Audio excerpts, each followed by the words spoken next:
Hi everyone, welcome to chemistry knowledge by Jyoti. Guys, आज हम BSc part first का एक टॉपिक बेंजीन कैसे बनाया जाता है और बेंजीन के भौतिक गुण क्या होते हैं इसके बारे में हम देखने वाले हैं। गाइस, सबसे पहले देखिएगा, बेंजीन के बारे में सबको पता है कि बेंजीन का फॉर्मूला होता है C6H6 और यदि इसका रासायनिक संरचना बनाई जाए तो इसकी संरचना कुछ इस प्रकार से बनती है। ये बेंजीन की संरचना है जिसमें 3 पाई बॉन्ड उपस्थित होते हैं। गाइस, अब हम देखेंगे कि बेंजीन को बनाया कैसे जाता है। तो बनाने की विधि में सबसे पहले लिखा गया है एथाइन द्वारा। Ethyne CH triple bond CH होता है तो उसे एथाइन कहा जाता है। एथाइन गैस को रक्त तप्त लोह नलिका में से प्रवाहित करने पर इसके 3 अणु बहुलकीकृत होकर बेंजीन बनाते हैं। मीन्स एथाइन के 3 अणु लेकर हम क्या कर सकते हैं, बेंजीन का निर्माण कर सकते हैं। गाइस, ये देखिएगा, यहाँ पे सिंपल लिखा गया है CH ट्रिपल बॉन्ड CH और इससे यहाँ पे आपको बना के दिखाया गया है C6H6 जो कि बेंजीन का रासायनिक सूत्र होता है। गाइस, यहाँ पे देखना अभिक्रिया कैसे हुई होगी। ये हमने 3 एथाइन के अणु लिख रखे हैं, CH ट्रिपल बॉन्ड CH, यहाँ पे भी CH ट्रिपल बॉन्ड CH है और ये भी CH ट्रिपल बॉन्ड CH लिखा हुआ है। इसमें देखिएगा, यहाँ पे मान लो ये बॉन्ड कुछ ऐसे ब्रेक किया है कि इस कार्बन पे पॉजिटिव आएगा और इस वाले कार्बन पे नेगेटिव चला जाता है। यहाँ पे 3 बॉन्ड है, 3 में से 1 पाई बॉन्ड यदि हम तोड़ते हैं तो ये आयन्स हमारे पास बनने वाले हैं। सेम ऐसे ही यहाँ पे इन 3 में से भी 1 बॉन्ड हम ब्रेक करेंगे जिससे इस कार्बन पर पॉजिटिव और इस कार्बन पर नेगेटिव आने वाला है। सेम टाइप से आप यहाँ से ब्रेक करके दिखा सकते हैं। इस टाइप से इस वाले कार्बन पे आएगा पॉजिटिव और इस वाले कार्बन पे आता है नेगेटिव। तो गाइस, अब देखिएगा, यहाँ से जब आपने एक एक बॉन्ड ब्रेक किया है तो इन दोनों कार्बन के बीच में डबल बॉन्ड बचेगा, इन दोनों कार्बन के बीच में भी डबल बॉन्ड और सेम ऐसे ही यहाँ पे भी डबल बॉन्ड बचता है। अब आप देखना, हमने जब बॉन्ड ब्रेक किया तो इस कार्बन पे पॉजिटिव आया था जबकि इस कार्बन पे नेगेटिव है। पॉजिटिव और नेगेटिव दोनों ऑपोजिट आयंस हो गए। ऑपोजिट आयंस में आकर्षण होगा और आकर्षण होने से इन दोनों के बीच में बंध बन जाता है। तो यहाँ से इन दोनों कार्बन के बीच में क्या बनेगा, एक सिंगल बॉन्ड बनेगा। सेम ऐसे ही देखना, इस कार्बन पे पॉजिटिव और इस कार्बन पे नेगेटिव।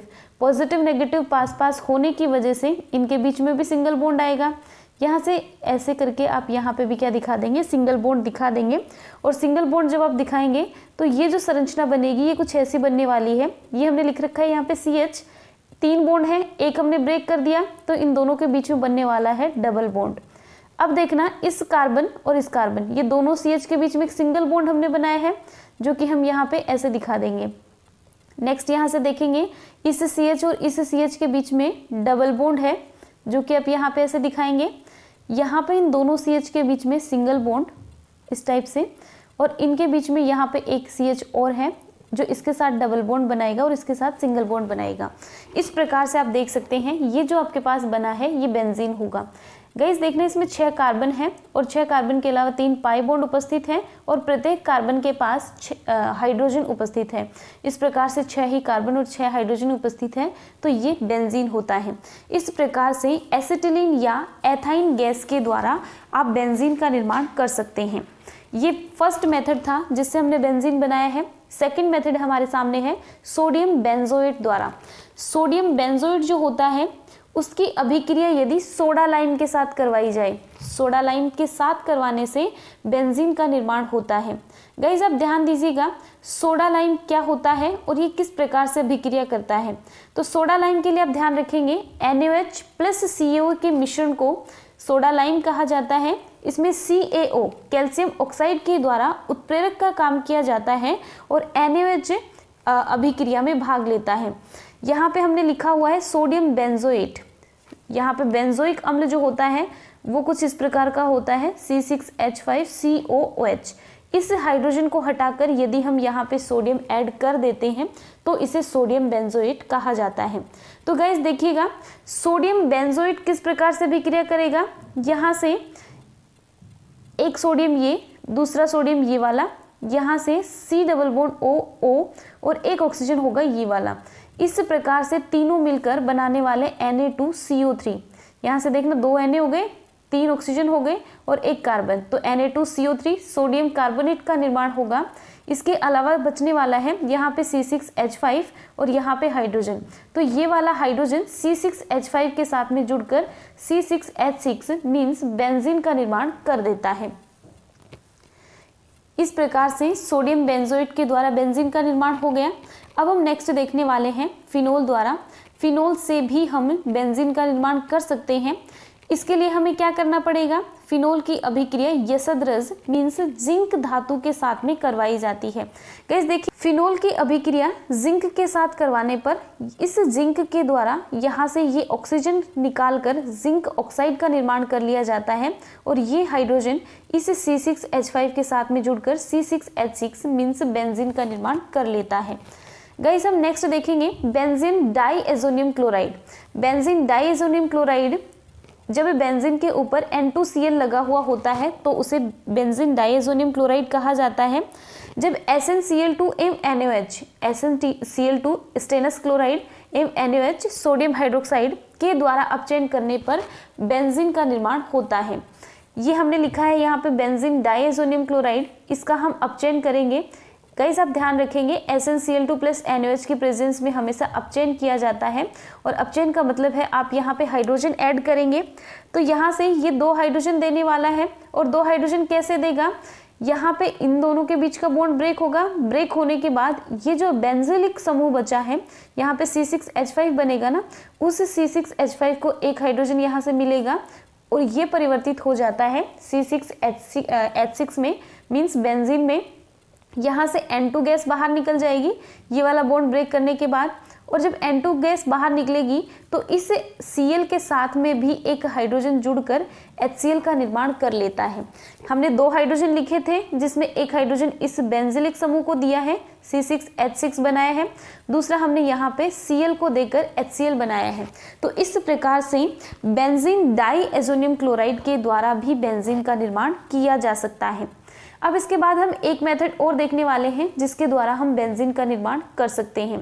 गाइस देखना, ग्रिग्नार अभिकर्मक का उपयोग करके हम बेंजीन का निर्माण कर सकते हैं। ग्रिग्नार अभिकर्मक के तौर पे यहाँ पे लिया गया है C6H5 फेनिल मैग्नीशियम ब्रोमाइड, जिसका फॉर्मूला होने वाला है, यहाँ पे ये बेंजीन होगा, बेंजीन के साथ में जुड़ने वाला है मैग्नीशियम और मैग्नीशियम के साथ में जुड़ेगा ब्रोमीन, तो इसे कहा जाता है फेनिल मैग्नीशियम ब्रोमाइड। इसका हमें करना है जल अपघटन। जल अपघटन करने पर बेंजीन का निर्माण हो जाता है।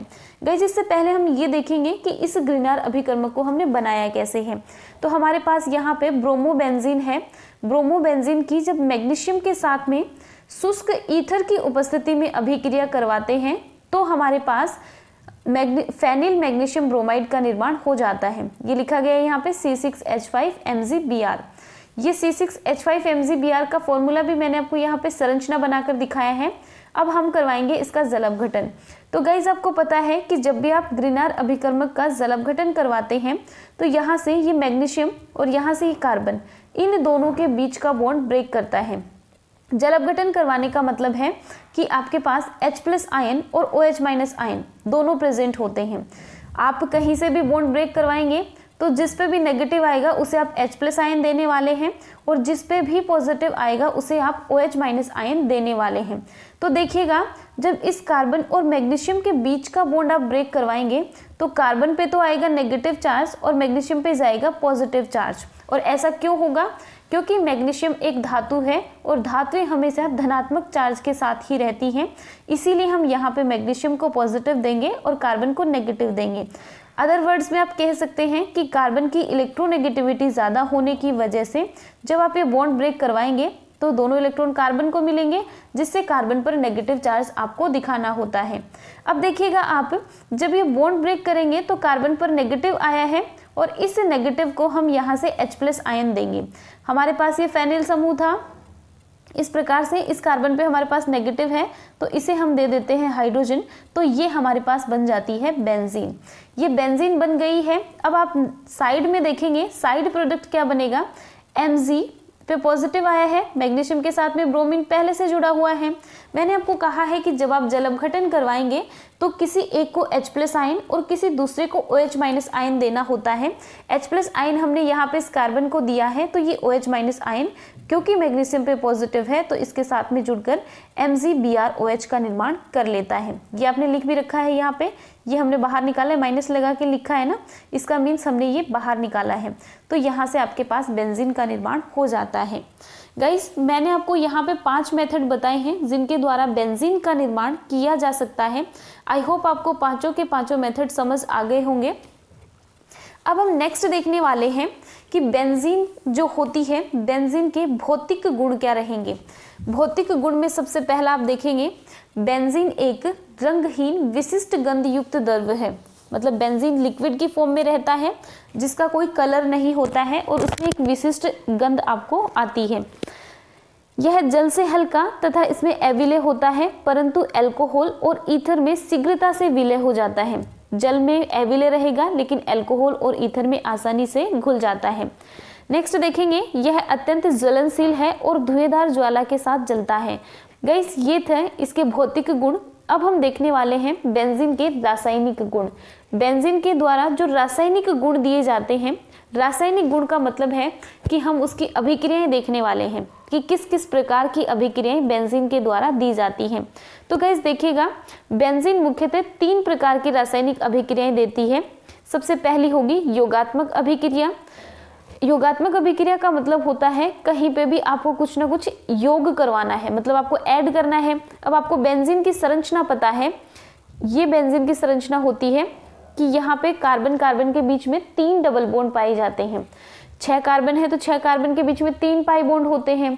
अब आपको योगात्मक अभिक्रिया दिखानी है, मीन्स आपको इन पाई बॉन्ड को हटाकर इन पाई बॉन्ड की जगह पे कुछ ना कुछ यहाँ पे ऐड करना है, जिसे आप योगात्मक अभिक्रिया कहने वाले हो। सेकेंड टाइप की अभिक्रिया होगी इलेक्ट्रॉन स्नेही प्रतिस्थापन अभिक्रियाएं। इलेक्ट्रॉन स्नेही प्रतिस्थापन का मतलब है कि बेंजीन में यहाँ पे हाइड्रोजन प्रेजेंट होते हैं। किसी भी कार्बन के पास देखेंगे तो सब कार्बन के पास हाइड्रोजन उपस्थित होते हैं। इन हाइड्रोजनों को H+ की फॉर्म में बाहर निकालकर इसकी जगह पर कोई भी इलेक्ट्रोफाइल E+ का ऐड होना ही क्या कहलाता है, इलेक्ट्रॉन स्नेही प्रतिस्थापन अभिक्रियाएं कहलाती हैं। उसके नेक्स्ट हमने लिखा है अन्य अभिक्रियाएं। इसमें भी हम कुछ अलग प्रकार की अभिक्रियाएं देखने वाले हैं कि इन 2 के अलावा भी बेंजीन के द्वारा कुछ अभिक्रियाएं दी जाती हैं, जो कि हम आगे देखने वाले हैं। अभी तो हम देखेंगे कि बेंजीन के द्वारा योगात्मक अभिक्रियाएं कौन कौन सी दी जाती हैं, जिसमें से पहला हम देखने वाले हैं हाइड्रोजन का योग अथवा अपचयन। हाइड्रोजन बेंजीन के ऊपर कैसे जुड़ सकता है वो हमें देखना है। तो देखिएगा, यहाँ से बेंजीन का उत्प्रेरित अपचयन करने पर साइक्लोहेक्सेन बनता है। उत्प्रेरित अपचयन का मतलब है कि यहाँ पे आप निकल, प्लेटिनम या पैलेडियम ये उत्प्रेरक के तौर पे यूज करने वाले हैं। इनमें से आप उत्प्रेरक के तौर पर यूज करेंगे तो हाइड्रोजन H2 की फॉर्म में लिया जाएगा, जिसके हमने यहाँ पर 3 अणु लिखे हैं। और 3 अणु हम क्यों लिख रहे हैं, क्योंकि हमें पता है बेंजीन में 3 पाई बॉन्ड उपस्थित होते हैं। बेंजीन में 3 पाई बॉन्ड होंगे तो एक पाई बॉन्ड को यदि आप ब्रेक करेंगे तो पाई बॉन्ड ब्रेक करने के बाद एक इस कार्बन के पास और दूसरा इस कार्बन के पास हाइड्रोजन जुड़ने वाले हैं। इस प्रकार से आप इस पाई बॉन्ड को जब ब्रेक करेंगे तो यहाँ पे इन दोनों कार्बन के साथ में भी एक एक हाइड्रोजन ऐड होगा, और सेम इसी प्रकार से इस पाई बॉन्ड को जब आप ब्रेक करेंगे तो भी इनके साथ एक एक हाइड्रोजन जुड़ने वाला है। तो टोटल आप कितने हाइड्रोजन ऐड करेंगे, 6, जो कि आपने यहाँ पे लिखा है 3H2 लिखा है, मीन्स यहाँ पे 6 हाइड्रोजन उपस्थित हैं। 6 के 6 हाइड्रोजन आपको 3 पाई बॉन्ड को ब्रेक करके उन कार्बन के साथ में ऐड कर देने हैं। तो ये जो संरचना आप लोगों के पास बनी है इसे कहा जाता है साइक्लोहेक्सेन। साइक्लोहेक्सेन, और साइक्लोहेक्सेन हमने इसको क्यों बोला है, क्योंकि संरचना कैसी बनी है, चक्रीय बनी है और यहाँ पे कोई भी पाई बॉन्ड नहीं है, इसीलिए हम बोल रहे हैं इसे हेक्सेन।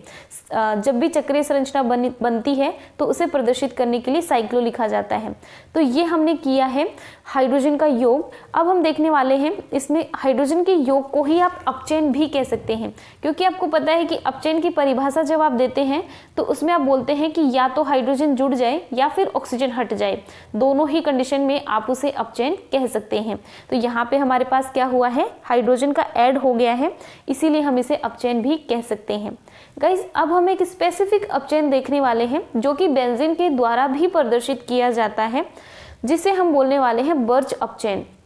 बर्च अपचयन यदि हमने नाम लिया है तो नाम के साथ ही हम यहाँ पे कुछ रिएजेंट फिक्स कर देंगे कि इन्हीं की प्रेजेंस में जब अपचयन होगा तो ही उसे बर्च अपचयन आप कह सकते हैं। गाइस देखिएगा क्या क्या प्रेजेंट होना चाहिए। एथेनॉल की उपस्थिति में सोडियम और द्रव अमोनिया से अपचयित होकर साइक्लोहेक्सा 1,4-डाइईन बनाता है, इसे बर्च अपचयन कहा जाता है। ये हमारे पास बेंजीन है, यहाँ पे हमने 2 हाइड्रोजन लिखे हैं।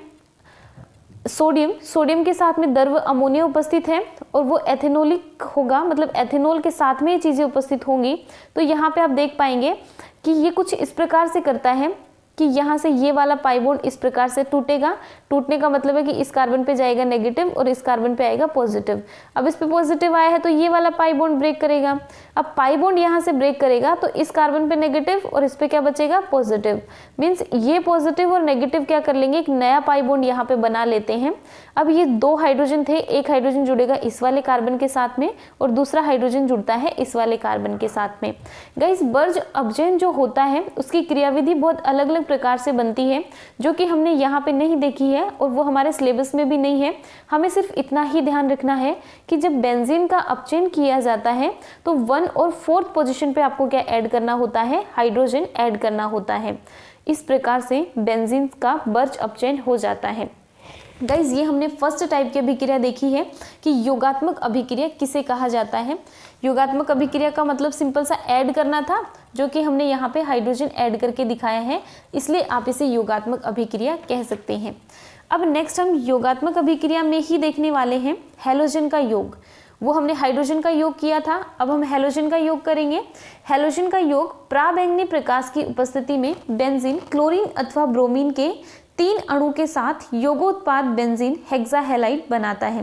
गाइस यहाँ पे भी आप देख सकते हैं कि बेंजीन की अभिक्रिया जब हम क्लोरीन या ब्रोमीन जिसके साथ भी करवाएंगे तो उसके 3 अणु लेने वाले हैं। और 3 अणु क्यों लेंगे हम, क्योंकि योगात्मक अभिक्रिया है और योगात्मक अभिक्रिया हमेशा पाई बॉन्ड के ऊपर योग करवाई जाएगा। तो यहाँ पे पाई बॉन्डों की संख्या कितनी है, 3 है, इसीलिए हम यहाँ पे 3 क्लोरीन के अणु लेने वाले हैं। गाइस देखिएगा ये हमने यहाँ पे लिखा है 3Cl2, पराबैंगनी प्रकाश की उपस्थिति में अभिक्रिया करवानी है। तो अभिक्रिया जब आप करवाएंगे तो हल्का सा आप आइडिया ले सकते हैं कि यहाँ पे पाई बॉन्ड टूटेगा और पाई बॉन्ड तोड़ने के लिए आप किसी एक कार्बन को पॉजिटिव और किसी दूसरे कार्बन को नेगेटिव देने वाले हैं।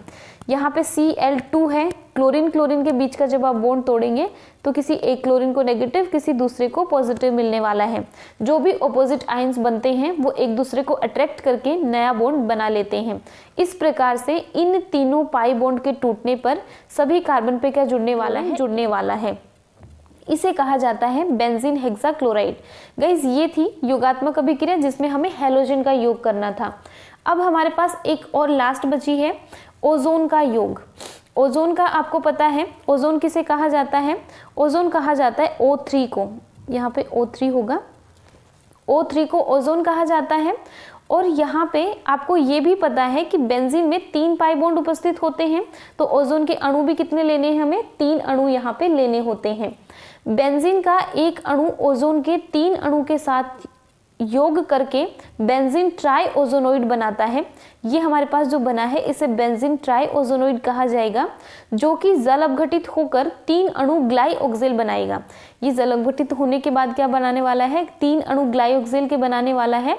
और ये जो हमने संरचना बनाई है इसे ग्लाइऑक्सिल कहा जाता है। गाइस एक बार मैं थोड़ा सा आप लोगों को बता देती हूँ कि यहाँ पे कैसे कैसे ओजोन का योग हुआ होगा और कैसे हमने जल अपघटन करवाया है। तो आप जब देखेंगे ये हमारे पास पाई बॉन्ड है, इस पाई बॉन्ड पर आपको ओजोन का योग करवाना है। ये 2 हम एज इट इज रख लेते हैं। मान लो ये हमने ब्रेक किया है, तो ओजोन जब हम ऐड करवाएंगे तो 2 ऑक्सीजन हम कार्बन से डायरेक्ट ऐड करवाने वाले हैं और 1 ऑक्सीजन इन दोनों ऑक्सीजन के बीच में रहती है, जो कि कार्बन के साथ नहीं जुड़ी है, केवल इन दोनों ऑक्सीजन के साथ में ही जुड़ी हुई है। और आपको पता है कि ऑक्सीजन के द्वारा केवल डबल बॉन्ड का निर्माण किया जाता है। तो यहाँ से हमने क्या किया, इस ऑक्सीजन के भी 2 बंध बना दिए, इन दोनों ऑक्सीजन के भी हमने 2-2 बंध बना दिए हैं। इस प्रकार से कार्बन के जो हमने बीच में पाई बॉन्ड तोड़ा था, तो दोनों कार्बन को भी 1-1 बॉन्ड ऑक्सीजन के द्वारा बना दिया गया है। इसी प्रकार से दूसरा पाई बॉन्ड भी ब्रेक करेगा और तीसरा पाई बॉन्ड भी ब्रेक करेगा, जिनके साथ में ओजोन जुड़ जाता है। ये हमने यहाँ पर बना के दिखाया है, जिसे बेंजीन ट्राइओजोनोइड कहा जाता है। तो ये आप लोगों के सामने हो गया कि ये आपने देखा है यहाँ पे तीनों ओजोन के अणु इसके ऊपर जुड़ गए हैं। अब नेक्स्ट स्टेप है कि आपको यहाँ से इसका करवाना है जल अपघटन। जल अपघटन करवाने के लिए यहाँ पे मैंने कुछ साइन बनाए हैं, आप सीधा सीधा ध्यान रख लेंगे कि ये वाला कुछ इस प्रकार से ऐसे टूटता है। यहाँ से ये कार्बन, ये सेकंड कार्बन, कार्बन के साथ में ऑक्सीजन जुड़ा है, इधर ये वाला ऑक्सीजन जुड़ा है, तो इसके पास से आप ये बॉन्ड कुछ इस प्रकार से ब्रेक कर देंगे। 4 परमाणु आपको दिखे हैं, ऑक्सीजन, कार्बन, कार्बन और ऑक्सीजन। ये आप यहाँ से बॉन्ड ब्रेक करेंगे तो आप देख सकते हैं कार्बन कार्बन के बीच में सिंगल बॉन्ड रहेगा। यहाँ से इस वाले कार्बन के साथ में एक हाइड्रोजन पहले से था, इस वाले कार्बन के साथ में भी एक हाइड्रोजन पहले से था, जो कि हमने यहाँ पे दिखा दिए हैं। अब ये जो ऑक्सीजन है, ऑक्सीजन ने यहाँ से बॉन्ड ब्रेक कर लिया और कार्बन ने यहाँ से बॉन्ड ब्रेक किया है, मतलब कार्बन और ऑक्सीजन दोनों की 1-1 बॉन्ड की कमी हुई है, तो दोनों आपस में वो 1 बॉन्ड की कमी को पूरा करते हैं। पहले यहाँ पे सिंगल बॉन्ड ऑक्सीजन था, अब यहाँ पे डबल बॉन्ड ऑक्सीजन हो जाता है। इस प्रकार से तीनों ही टूटते हैं। दूसरे में भी आप देख सकते हैं, एक ऑक्सीजन, ये कार्बन और ये वाली ऑक्सीजन, ऐसे 4 परमाणु मिलेंगे और मिलकर ग्लाइऑक्सिल बना लेते हैं। इस प्रकार से ओजोन का योग होता है, बेंजीन ट्राइओजोनोइड बनेगा और बेंजीन ट्राइओजोनोइड बनने के बाद उसका जल अपघटन होकर ग्लाइऑक्सिल बन जाता है। तो गाइज ये थी बेंजीन के द्वारा दी गई योगात्मक अभिक्रियाएं। इसके बाद हम नेक्स्ट क्लास में देखने वाले हैं कि बेंजीन के द्वारा जो इलेक्ट्रॉन स्नेही प्रतिस्थापन अभिक्रियाएं दी जाती हैं वो किस प्रकार की होती हैं और उनकी क्रियाविधि क्या क्या रहती है। गाइज आई होप आपको वीडियो अच्छा लगा होगा, और यदि आपको वीडियो अच्छा लगा है तो लाइक, शेयर और सब्सक्राइब जरूर कीजिएगा। Thank you so much for watching.